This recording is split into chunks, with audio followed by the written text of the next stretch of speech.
I did my presentation on pneumonia. Pneumonia is an infection or inflammation within the lungs, specifically the alveoli or the air sacs within the lungs. You can refer to the picture. The alveoli can be found at the end of the bronchioles in the lungs, and this is where the gas exchange happens, so symptoms definitely occur when this illness takes place. Pneumonia is due to an infectious organism that can be localized to either one lobe in one side, or it can be widespread and include multiple lobes of both lungs.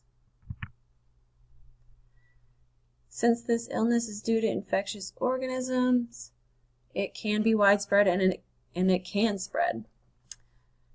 As you can see in the image to the left, it shows the normal air sacs and inflamed ones due to pneumonia.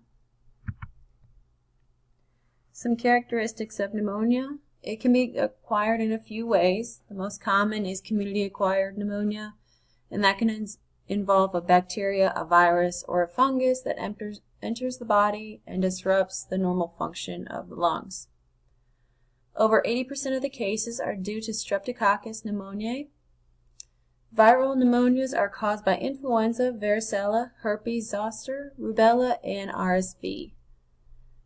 Pneumonia can also be contracted within a healthcare facility from ventilation units or breathing machines. Aspiration pneumonia is also likely if the patient inhales food or gets fluid into the lungs, which then ends up with an infection. This is an image just showing some of the pathogens that cause pneumonia. There's the virus, the bacteria, and fungi.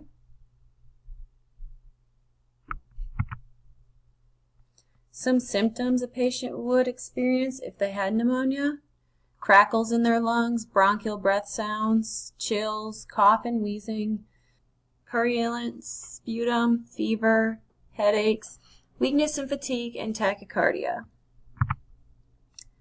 This is an image illustrating some of the human body systems that are affected when pneumonia takes place.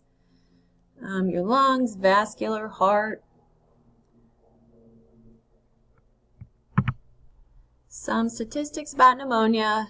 Anybody can get it.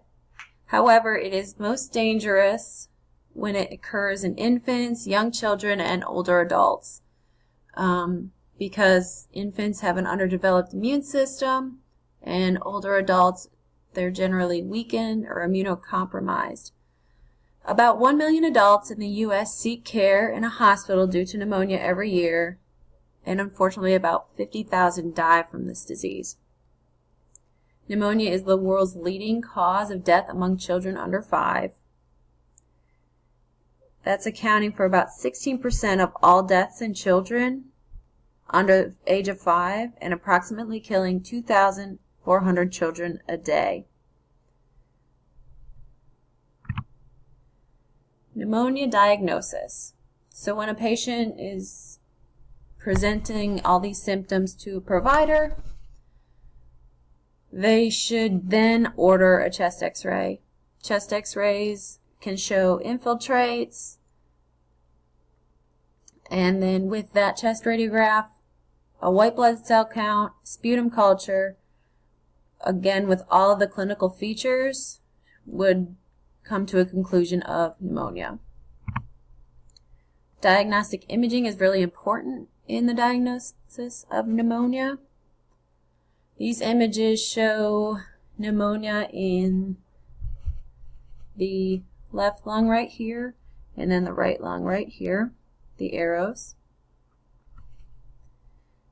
I'm actually an x-ray tech, so I've researched this quite a bit, and in school, when you have a patient that presents with these clinical features that there is possibly pneumonia, we were always taught that you needed to increase your technical factors on the machine because of the fluid within the lungs.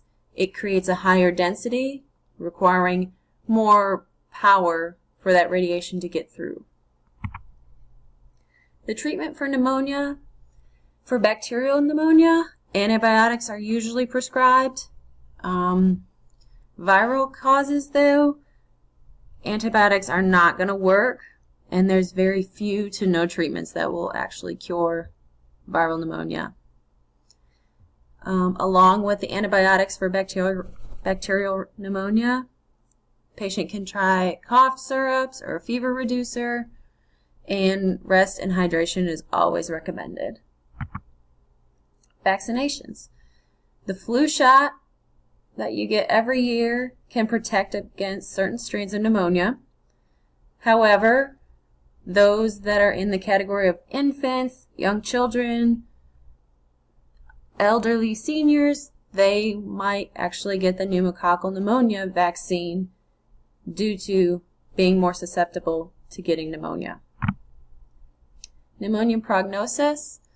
A follow-up is usually recommended. That way they can determine whether you are free and clear from pneumonia. 6 to 8 weeks is a general rule. They will probably order another chest x-ray to see if the infiltrate is still there. And with proper treatment, a full recovery can be made from having pneumonia.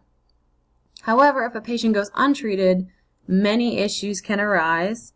The infection can spread and take over even more parts of the body.